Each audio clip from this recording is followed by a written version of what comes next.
लूका रचित सुसमाचार 19 अध्याय और वचन 35 से आगे थोड़ा सा। मेरा आज प्रचार का विषय यह है 3 गधे और 3 संदेश। तो मैं आपको बाइबल में 3 जो गधे हैं उनसे मिलाऊंगा और उन गधे के द्वारा हमें क्या संदेश मिलते आज के दिन के लिए वो हम सीखेंगे। आज का वो दिन है जब यीशु मसीह, मैंने कहा, गधी के बच्चे पर बैठकर उसने यरूशलेम में प्रवेश किया और उसके लिए आज का दिन पाम संडे करके मनाया जाता है। तो मैं आपको बाइबल में पहले इब्राहिम के गधे से आपको मिलाता हूं। उत्पत्ति किताब 22 अध्याय 2 और 3 वाक्य में आइए इब्राहिम का गधा हमें क्या संदेश देता है आज के पाम संडे के दिन में। जब हम बाइबल में वहां पढ़ते हैं कि जब परमेश्वर ने इब्राहिम से कहा तू अपने इकलौते पुत्र को यानी इसहाक को जिससे तू प्रेम रखता है संग लेकर मोरिया देश में चला जा और वहां उसको एक पहाड़ के ऊपर जो मैं तुझे बताऊंगा होम बलि करके चढ़ा। जब परमेश्वर ने कहा तू अपने इकलौते पुत्र को अर्थात इसहाक को जिससे तू बहुत प्रीति करता है, जिसके लिए तूने 25 साल इंतजार किया, 25 साल के बाद तूने वो पुत्र पाया है और तू एक बूढ़ा आदमी है और बुढ़ापे में तुझे वो बच्चा, वो बेटा मिला है, पुत्र मिला है और तू, मैं जानता हूं, उसे बहुत प्रीति रखता है। लेकिन मैं चाहता हूं कि तू अपने उस पुत्र को मेरे लिए मोरिया देश में जाए और वहां के एक पहाड़ पर अपने बेटे का इसहाक का आप क्या करें, परमेश्वर ने इब्राहिम को कहा उसका होम बलि करके मेरे लिए चढ़ाएं। तो जब परमेश्वर की ओर से यह संदेश मिला कि परमेश्वर के लिए कोई भेड़ नहीं, कोई बैल नहीं, बकरा नहीं, कोई मेमना नहीं, बल्कि अपने खुद के बेटे का, इकलौते बेटे का बलि, होम बलि करके परमेश्वर के लिए चढ़ाना है और इस प्रकार परमेश्वर की आराधना करनी है। जब यह संदेश इब्राहिम को मिला तो हम अगले वचन में पढ़ते हैं कि इब्राहिम सवेरे तड़के उठा और अपने गधे पर काठी कसकर अपने 2 सेवक और अपने पुत्र इसहाक को संग लिया और होम बलि के लिए लकड़ी चीर ली, तब निकलकर उस स्थान की ओर चला जिसकी चर्चा परमेश्वर ने उससे की थी। जब अभी परमेश्वर के कहने के मुताबिक अभी परमेश्वर के लिए होम बलि चढ़ाने के लिए, होम बलि चढ़ाकर प्रभु की आराधना करने के लिए परमेश्वर ने कहे हुए स्थान की ओर जब इब्राहिम सुबह उठकर जा रहा है तो इब्राहिम के पास उसका अपना एक गधा है। तो अभी इब्राहिम का एक गधा होम बलि का जो मेमना है या जो बलि है और होम बलि के लिए जितनी भी सामग्री चाहिए, जितनी भी चीजें चाहिए, वो गधा अपने ऊपर लेकर मोरिया देश में जा रहा है।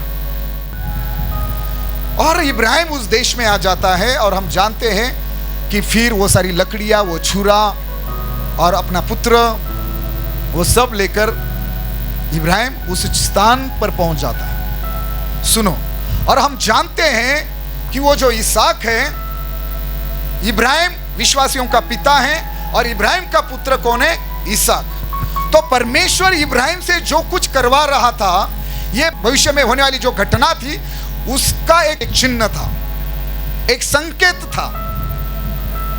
समझ में आया कि एक ऐसा दिन भविष्य में आने वाला है कि इब्राहिम के समान एक पिता जो आसमान में है, स्वर्ग में है, जिसने आकाश और पृथ्वी को बनाया है, वो पिता, एक ऐसा दिन आएगा खुद अपने इकलौते पुत्र को होम बलि करके हमारे पापों के लिए अपने बेटे को बलि चढ़ाएगा, हमारी आजादी के लिए, हमारे छुटकारे के लिए, हमारे उद्धार के लिए। वो एक संकेत था भविष्य में होने वाली एक घटना का। भविष्य में कुछ सालों के बाद परमेश्वर अपने पुत्र को यानी कि यीशु मसीह को क्रूस पर बलि चढ़ाने वाले हैं, हमें मृत्यु से, पाप से, नरक से बचाने के लिए। ये उसका एक संकेत था, ये उसका एक चिन्ह था कि इब्राहिम का अपने पुत्र इसहाक का उस पहाड़ पर परमेश्वर के लिए बलि चढ़ाना। तो इब्राहिम का गधा हमें क्या संदेश देता है? इब्राहिम का गधा यह संदेश देता है कि यीशु मसीह आपका और मेरा इसहाक है। यीशु मसीह वो फसह का मेमना है, वो परमेश्वर का मेमना है जो हमारे लिए क्रूस पर मारा गया। जब यीशु मसीह ने यरूशलेम में प्रवेश किया ना, वो दिन भी फसह के दिन थे। इब्राहिम के गधे से हमें क्या संदेश मिलता है? इब्राहिम का गधा हमें संदेश देता है कि यीशु मसीह हमारे पापों को उठा कर ले जाने वाला परमेश्वर का मेमना है। यूहन्ना रचित सुसमाचार पहला अध्याय 29 वाक्य में कि यूहन्ना ने यीशु की ओर देखकर क्या कहा? देखो ये परमेश्वर का मेमना है जो सारे जगत के पाप उठा कर ले जाता है। हालेलुया।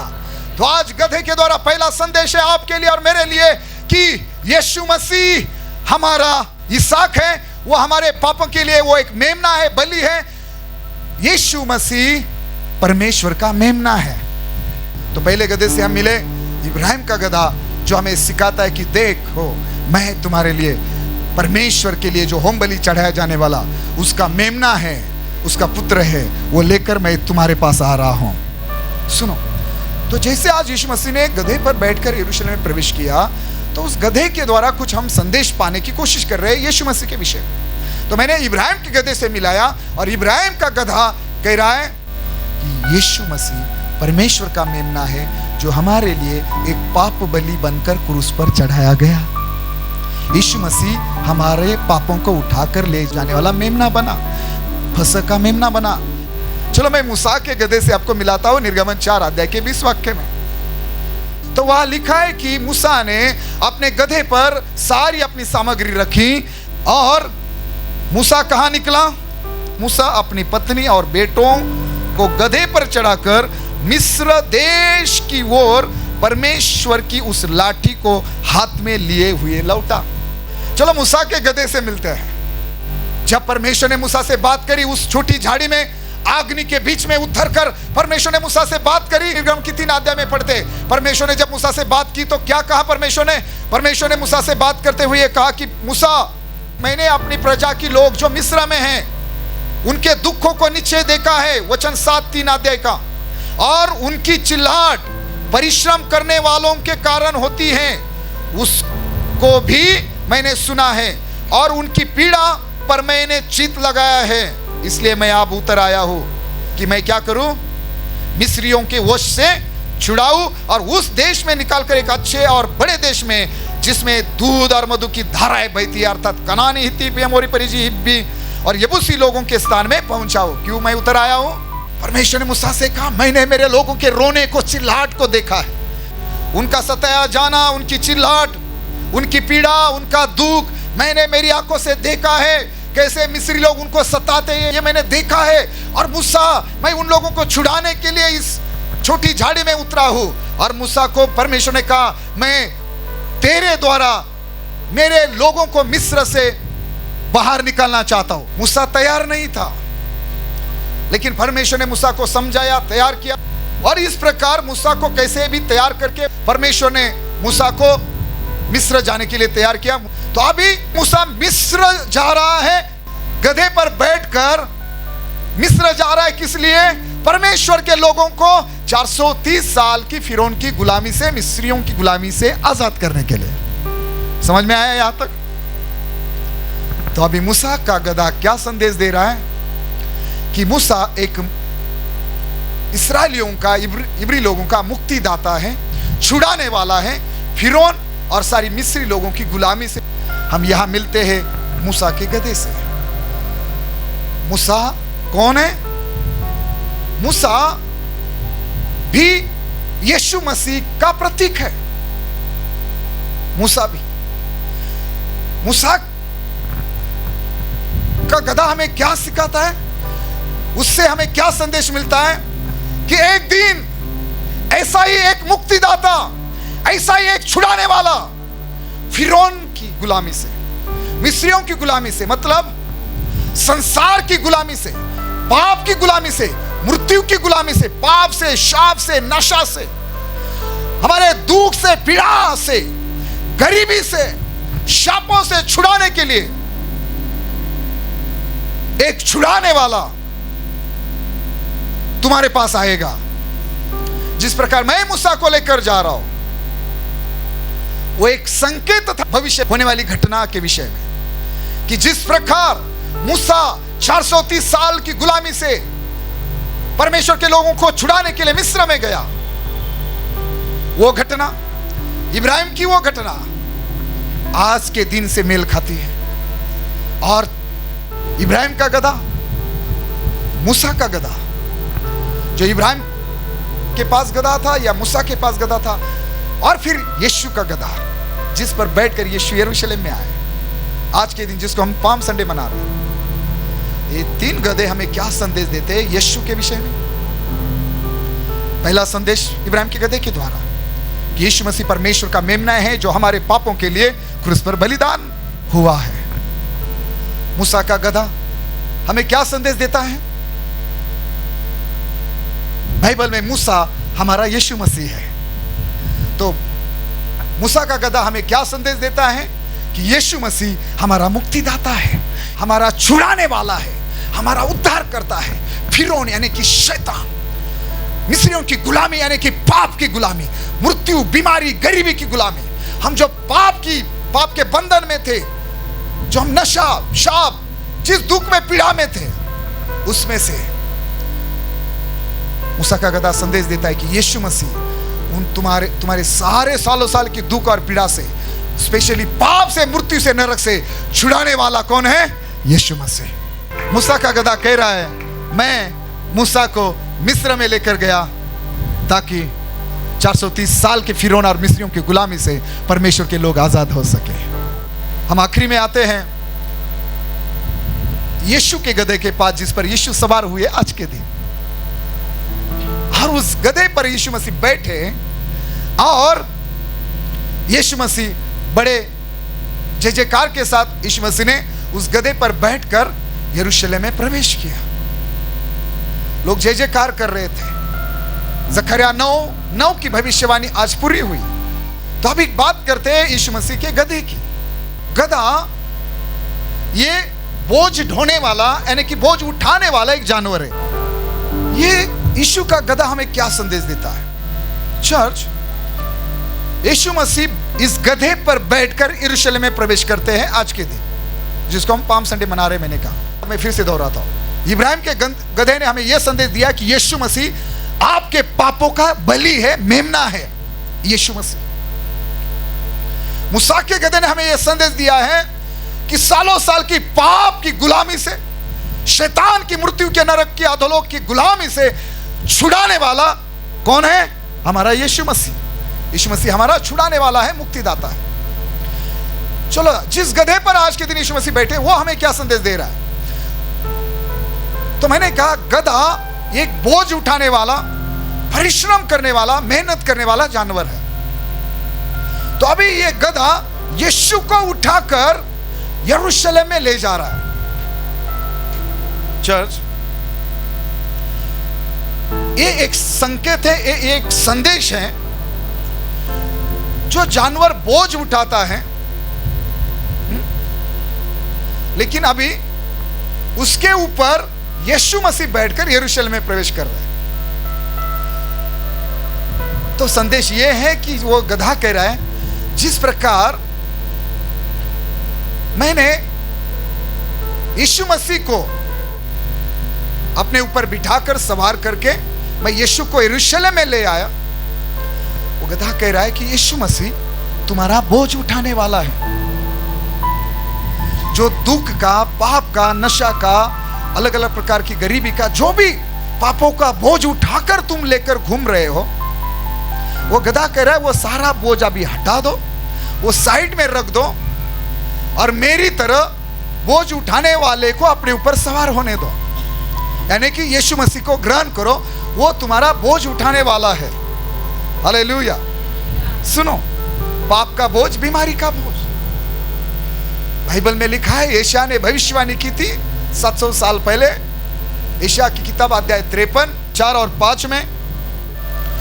तो इस वचन से हमें यह पता चलता है कि यीशु मसीह हमारे दुखों को उठाने वाला, हमारे बीमारियों को, हमारे शापों को उठाने वाला है। यानी कि यीशु मसीह ने हमारी बीमारियां, हमारे पाप, हमारी सजा, हमारा जो दंड है वो अपने ऊपर लिया। जानते हैं आप इस बात को कि हमने पाप किए थे और वो पाप परमेश्वर ने अपने पुत्र पर लाद दिए।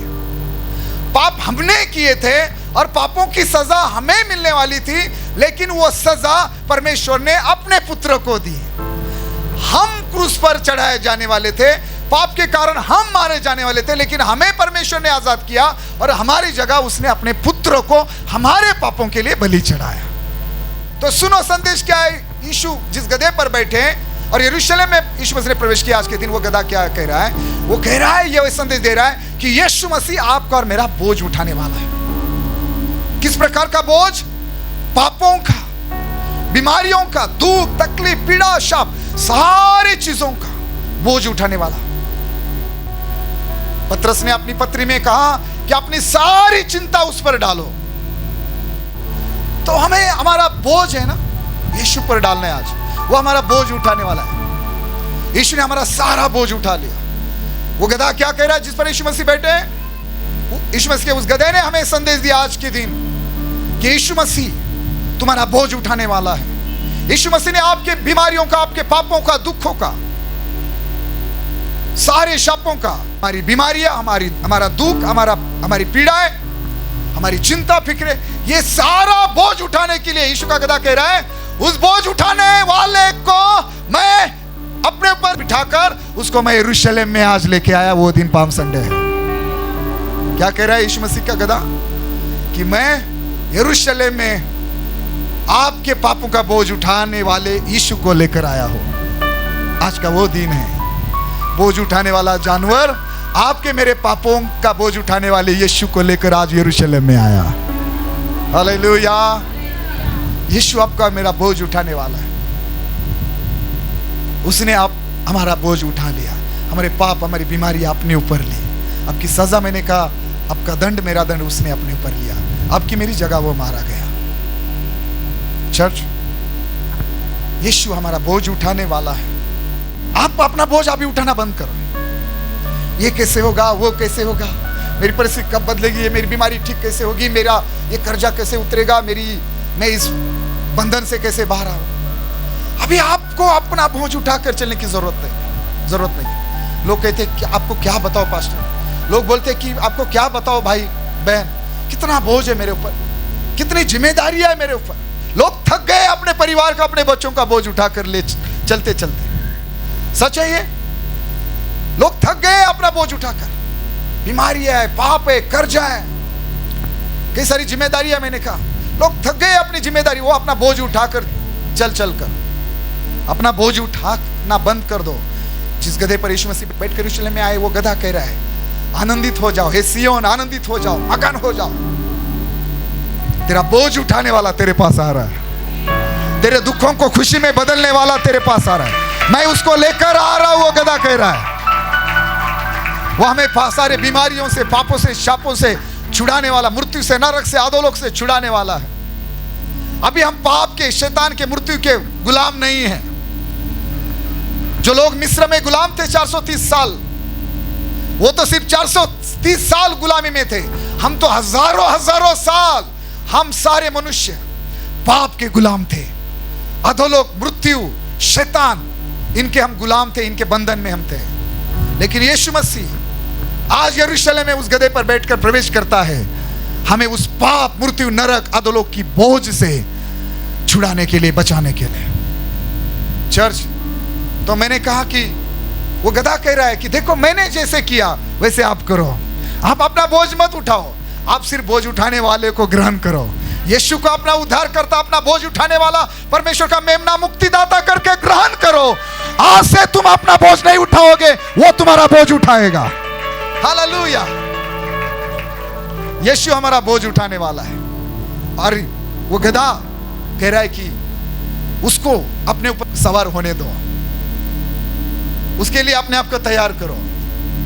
और मालूम है, यीशु को अपने ऊपर सवार होने दो या यीशु को ग्रहण करो। मतलब मैं क्या कह रहा हूं, देखिए यीशु मसीह ने सिखाया, मत्ती रचित सुसमाचार 11 अध्याय 30 वाक्य में, ओके 28 से पढ़ता हूं। हे सब परिश्रम करने वालों और बोझ से दबे हुए लोगों, मेरे पास आओ। परिश्रम करने वाला कौन है?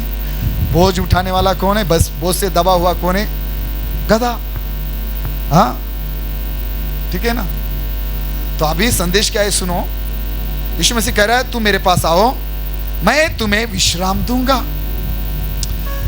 और 29 वचन में वो कहता है मेरा जुआ अपने ऊपर उठा लो और मुझसे सीखो, क्योंकि मैं नम्र और मन से दीन हूं, और तुम अपने मन में विश्राम पाओगे। और स्पेशली वचन 30, क्योंकि मेरा जुआ सहज और मेरा बोझ हल्का है। लेकिन 29 वचन वो कह रहा है, मेरा जुआ अपने ऊपर उठा लो। मतलब अपना जो बोझ है वो साइड में रख दो और मुझे अपने ऊपर सवार होने दो। मेरा बोझ उठा लो, अपना छोड़ दो। गधे को संदेश क्या है कि अपना बोझ हटा दो।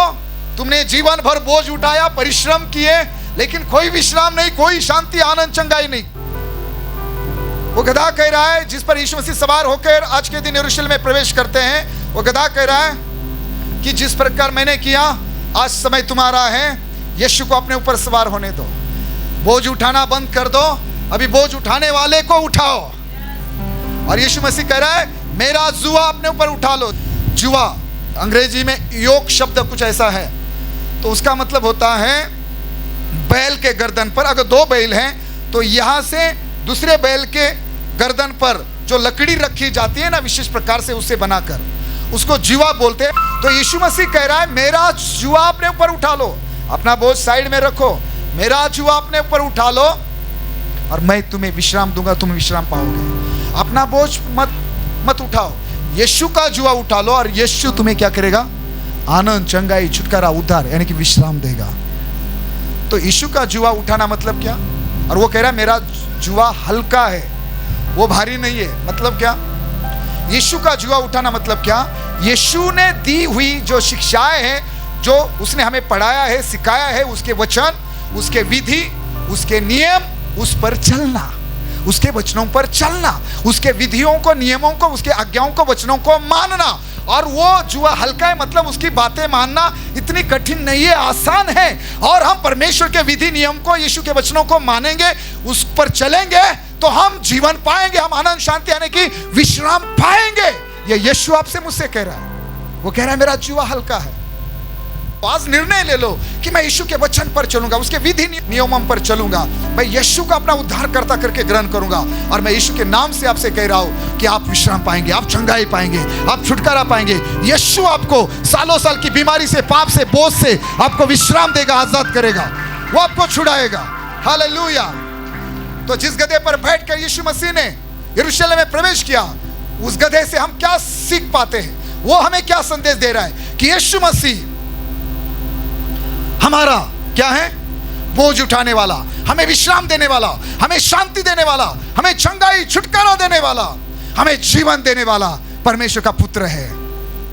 अगर आज आप अपना बोझ उस पर डालते हो, मैं नहीं जानता आज आप किस हालात में यहां आए हैं, आपकी बीमारी कितनी बड़ी है, आपका कर्जा कितना बड़ा है, आप कितने सालों से बंधन में हैं।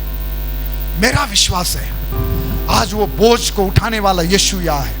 आज पाम संडे के दिन क्या संदेश है? 3 गधों के द्वारा पहला संदेश कि आज के दिन यरूशलेम में यीशु ने प्रवेश किया। लेकिन क्या बनकर यीशु ने प्रवेश किया? वो यीशु का यरूशलेम में प्रवेश हमारे लिए क्या संदेश है? तो 3 गधों ने, मैंने कहा 3 संदेश दिया कि यीशु मसीह आज के दिन यरूशलेम में प्रवेश करता है हमारा फसह का मेमना बनकर। वो हमारा फसह का मेमना है। दूसरा संदेश है कि आज के दिन यीशु मसीह यरूशलेम में प्रवेश करते हैं। कौन है वो हमारा? क्या बनकर वो यरूशलेम में प्रवेश करते हैं? हमारा छुड़ाने वाला, हमारा मुक्तिदाता, चंगाई दाता, हमारा दुख खुशी में बदलने वाला।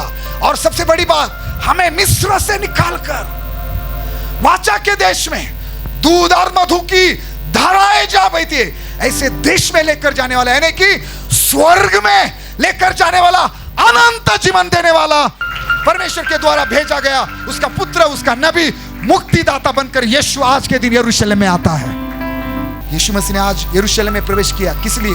हमें सालों साल की पाप की, मृत्यु की, शाप की, बीमारी की, हर प्रकार की गुलामी से हमें आजाद करने के लिए यीशु मसीह आज के दिन यरूशलेम में प्रवेश करते हैं। और उसके 3-4 दिन के बाद क्रूस पर हमारे लिए मारे जाते हैं, हमारे लिए, हमारे पापों का बलि बनकर, मेमना बनकर, फसह का मेमना बनकर हमारे लिए यरूशलेम में यीशु मसीह फसह का मेमना बनकर क्यों यरूशलेम में प्रवेश करते हैं आज के दिन?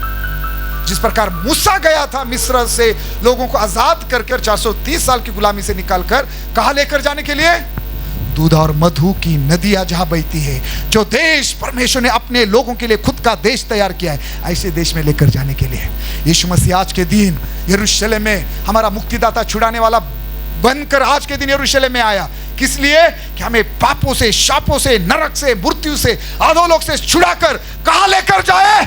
स्वर्ग में अनंत जीवन देने के लिए, जहां दूध और मधु की नदियां नहीं बहती, जहां दूध और मधु की धाराएं नहीं बहती, जहां सोने की सड़कें हैं, जहां मृत्यु नहीं है, जहां अंधेरा नहीं है, जहां आंसू नहीं है, ऐसे देश में यीशु लेकर हमें जाने के लिए आज के दिन यरूशलेम में प्रवेश करते हैं।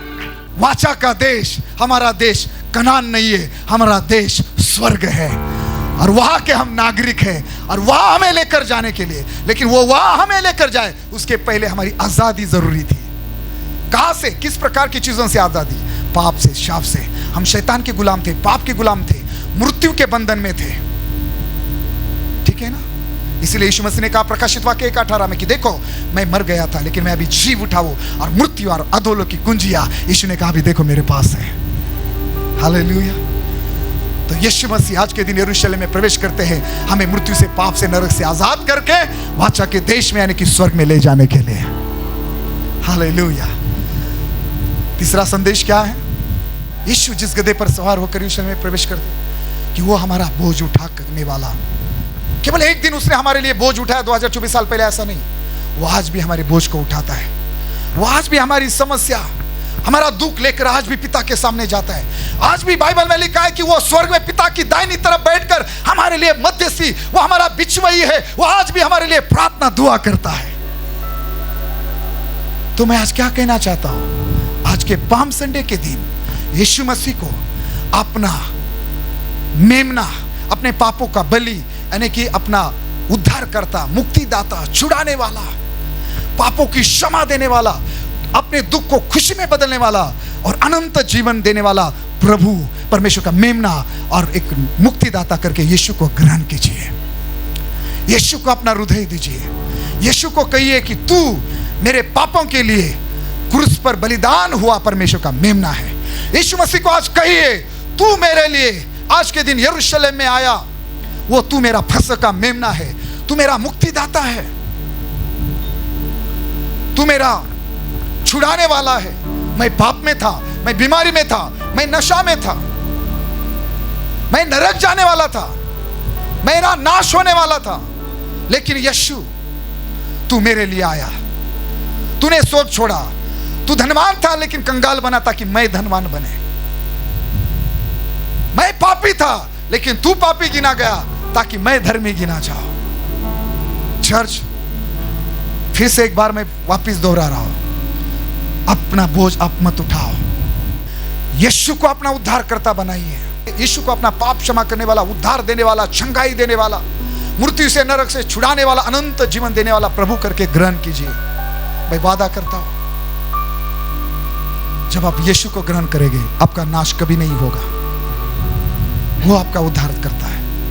3 गधे हमें 3 संदेश देते हैं। यीशु मसीह परमेश्वर का मेमना यानी कि हमारे पापों के लिए जो क्रूस पर चढ़ाया गया वो फसह का मेमना यीशु मसीह है। दूसरा गधा हमें मूसा का गधा संदेश देता है कि यीशु मसीह आपका और मेरा छुड़ाने वाला मुक्तिदाता है। छुड़ाने वाला मतलब किस चीजों से? दुख से, पीड़ा से, बीमारी से, पाप की, शैतान की, मृत्यु की गुलामी से छुड़ाने वाला कौन है? वो हमारा मूसा है, यीशु मसीह है। गधा बोल रहा है देख मैं लेकर आया उसको मिस्र में, इस संसार में, यरूशलेम में आज के दिन हमारे छुड़ाने वालों को वो गधा लेकर आया। जिस गधे पर यीशु मसीह बैठा था वो गधा बोल रहा है कि आप अपना बोझ मत उठाओ, अपना बोझ यीशु पर डालो। वो आपका बोझ उठाने वाला है, वो आपका विश्राम देने वाला है, वो आपका उद्धार देने वाला है। यीशु को उठाइए, यानी कि यीशु को अपने जीवन में ग्रहण कीजिए। उसके जुए को उठा लीजिए, उसका जुआ हल्का है। क्या आपको ये यीशु चाहिए? आज अपना जीवन यीशु को देते हैं। यीशु को अपना उद्धार करता, मुक्तिदाता, परमेश्वर का मेमना, हमारे पापों का बलि चढ़ाया हुआ मेमना, फसह का मेमना करके ग्रहण करते हैं। और मैं वादा करता हूं आज के बाद कोई बीमारी नहीं होगी आपके जीवन में, कोई बोझ नहीं होगा आपके जीवन पर।